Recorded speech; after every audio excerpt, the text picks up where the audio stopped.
আসসালামু আলাইকুম 3A blog family. আশা করছি সবাই অনেক ভালো আছেন, আমরাও ভালো আছি আলহামদুলিল্লাহ। আমার গত ভিডিওটা যেখান থেকে শেষ করেছি, আজকের ভিডিওটা ঠিক সেখান থেকেই শুরু করেছি। গত ভিডিওতে আমি আপনাদেরকে আমার সেই ব্রেড গোলাপ জামুনটা রেসিপি দেখিয়েছি, কিন্তু খেয়ে দেখাতে পারিনি। খাওয়ার সময় এমনটা হয়েছিল, মোটামুটি ভালোই, বেশ রস ঢুকেছে। অনেকটা সময় ভিজিয়ে রাখতে হয়, যেমন আমি দুপুরে বানিয়েছিলাম, রাত 10টা নাগাদ এটাকে তুলেছি। তো এটা ছিল এর পরের দিনের কথা। পরের দিন সকালে আবার যখন ঘর দূর গোছাচ্ছিলাম, আর সেই সাথে ভিডিওটাও শুরু করে দিলাম, ভাবলাম যে আপনাদের সাথে শেয়ার করা হোক কোনো কিছু একটা। আসি তো এখানে আসলে গল্প করার জন্য, তো আজকেও গল্প করার জন্য চলে এসেছি। ছোটবেলা থেকে আসলে আমার আম্মা আমাদেরকে পড়াশোনার পাশাপাশি ঘর গোছানোটা সব কাজে মোটামুটি শিখিয়েছেন। যখন স্কুল বন্ধ থাকতো বা আমার কাছে কাছেই ঘুরতাম, তো আম্মা বাইরে ঘুরে ঘুরে খেলাধুলা বেশি দুষ্টামি করার চাইতে আম্মার সাথে সাথে কাজ শেখানোটাই বেশি পছন্দ মনে করতেন। আমি তাও মোটামুটি খেলেছি, ঘুরেছি, কিন্তু আমার আপা একেবারেই না। আপা খুব কম বের হয়ে যাইতেন, বাইরে যাইতে চাইতেন না, বা আম্মা ওকে ওভাবে শিখিয়েছিলেন। আর ও একটু ঘরকনে স্বভাবের ছিল, আগে থেকেই সব কাজে আম্মার সাথে সাথে শিখেছে। তা আমি অতটা গুণী না, ওদের মা মেয়ের মতো অত কিছু শিখতে পারিনি। তারপরেও যেটা শিখেছি সেটা পণ্ডিতি করে যে ঘর গোছানোটা শিখেছিলাম। কেননা আপা ঘর গোছাইতো, ওটা আমি আপার চাইতে আমার বয়স অনেকটা ছোট বড় গ্যাপ। তারপরেও আমি ছোটবেলা থেকে আসলে খুব পাকা ছিলাম, আপার সাথে সাথেই পাকনামো করতে চাইতাম। তো আপা মাঝে মাঝে আমাকে দিয়ে কাজও করাইতেন, আবার উল্টাপাল্টা হইলে বকুনিও খেতাম। আর আমার আপা যখন দোয়েল চত্বরের এদিকে যাইতো বা ঢাকায় আসলে ওর ননদের বাসায় থাকতো, তো ওখান থেকে অনেকটা ঘরের শোপিস কিনে নিয়ে যাইতো দোয়েল চত্বর থেকে, আবার আড়ং থেকেও। কিন্তু ওরও ঘর গোছানোর স্বভাবটা খুব ভালোই ছিল, আর ঘরের শোপিস কেনা, এটা সেটা কেনারও খুব ভালোই অভ্যাস ছিল। তো এগুলো দিয়েও গোছাতো। আপা যখন 2002-এ আপা আমেরিকা চলে যায়, তখন আমি ক্লাস 7-এ পড়ি। তখন থেকেই পুরো ঘরের দায়িত্বটাই আমার হাতে পড়ে, মানে গোছানোর দায়িত্বটা আর কি। তো গোছানোর দায়িত্বটা এটাই আমি করতাম, ভারী কাজগুলো ওগুলা তো আম্মা করতেন বা কাজের লোকের হেল্প নিতেন। তো ছোটখাটো যে কাজগুলি ওগুলি করতাম বেশি, যেমন শোকেস গোছানো, তারপর বিছানা। তো এটা তো প্রতিদিনকারই কাজ, কয়েকদিন পর পরে আমি এরকম কুকারিজ আইটেম নাড়াচাড়া করতাম, শোপিস গুলোকে ধুয়ে নিতাম, তারপরে একটু গুছিয়ে নিতাম। তো সেই অভ্যাসটা আসলে এখনো থেকে গিয়েছে। তবে তখনকার কাজ এখনকার কাজ সবই প্রত্যেকটা কাজে আনন্দ লাগে। তখনও কাজ করে যেমন আনন্দ পেতাম, এখনো কাজ করে আনন্দ পাই। সংসারের কাজের পাশাপাশি আপনাদের সাথেও ভিডিও শেয়ার করি, সেটাও অনেক আনন্দ পাই। আপনাদের দু একটা কমেন্ট পড়ে রিপ্লাই দিতে বেশ ভালো লাগে। আমার আজকের ভিডিওটি আপনাদের কাছে যদি ভালো লেগে থাকে, প্লিজ আমার ভিডিওটি দেখতে লাইক দিতে ভুলবেন না। আর যদি বেশি ভালো লেগে থাকে, চাইলে আমার চ্যানেলটিকে সাবস্ক্রাইব করে রাখতে পারেন। তারপর যেটা বলছিলাম, আগে কিন্তু ঈদের আগে বেশ পত্রপত্রিকায় লেখালেখি হতো। আর তখন তো ইউটিউব ছিল না, কোনো রান্না শিখতে নিলে কেউ ইউটিউবে সার্চ দিয়ে দেখতে পাবে না, তো দেখতে পারতো না আর কি। তখন হতো কি, যেটা পেপারে লিখতো, ছোট ছোট আকারে রেসিপিগুলো আসতো। তো প্রথম আলো পেপারটা আমাদের বাসায় বেশি নেওয়া হতো। প্রথম আলো পেপারে একবার আমার মনে আছে, তখন 2005 কি 2006 কথা হবে, আমি 9-এ কি সম্ভবত 10-এ পড়ি। তো এরকম পেপার কেটে কেটে রেখে দিতাম যে ঈদের ছুটি পড়লে তখন এই রান্নাগুলো আমি ট্রাই করব বা আম্মাকে বলবো। তো এরকম ঈদের আগ দিয়ে পেপারে দিয়েছিল আপনার যে পিন্নির রেসিপি দিয়েছিল উনি, আয়েশা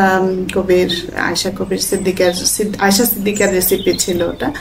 তো এরকম কেটে রেখে দিয়ে ঈদের যে ছুটি পড়লো, ঘর দোর গোছাচ্ছি আম্মার সাথে সাথে, আবার বলছিলাম আম্মা আমি এই রেসিপিটা ট্রাই করব। তখন ওই রেসিপিটা ট্রাই করার জন্য পোলাও চাউল গুঁড়া করে নিতে হতো। তো আমি পোলাও চাল গুঁড়া করতে গিয়ে দেখি যে না, পারছি না আর কি। তো সেটাই করলাম কি, আমাদের ব্লেন্ডার মেশিনটা তখন নষ্ট ছিল, তো পাটায় পিষে পর্যন্ত আমি পিন্নি বানিয়েছি। তখনকার কথা চিন্তা করেন, রান্নার প্রতি কতটা আগ্রহ ছিল, রান্নার প্রতি অনেক আগ্রহ ছিল। প্রথমেই বলে রাখি, আমি যাই দেখতাম সেটাই আর কি চেষ্টা করতাম, যে পারুক আর না পারুক। তো আম্মা কখনোই না করতেন না যে জিনিসপত্র, এক একজন বলে না যে জিনিসপত্র নষ্ট হবে, এটা সেটা বলতো না, বরং হতো আম্মা আরো হেল্প করতো। তো যেবার প্রথম ওই পিনিটা বানিয়েছিলাম কুরবানির ঈদে, আমার ভাইয়া গিয়েছিল গ্রামে, আমরা হচ্ছে কুরবানি দিতাম গোস্ত আনার জন্য।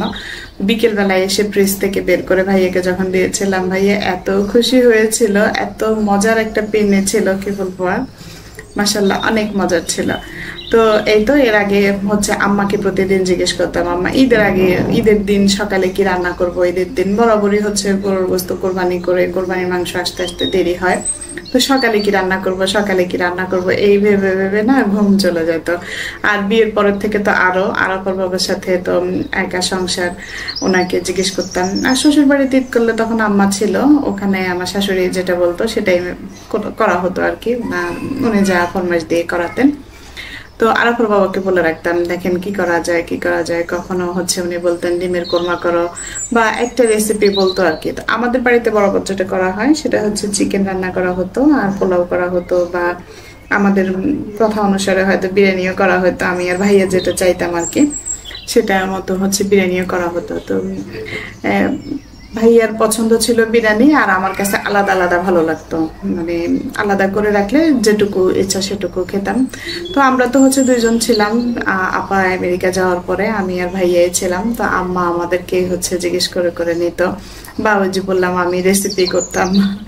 আর আমাদের সংসারে আসার পর থেকে, আমাদের আরাফা বড় হওয়ার পর থেকে আজকে কয়েকদিন থেকে আরাফার সাথে আলোচনা চলছে, আরাফা ঈদের দিন সকালের রেসিপি বলো।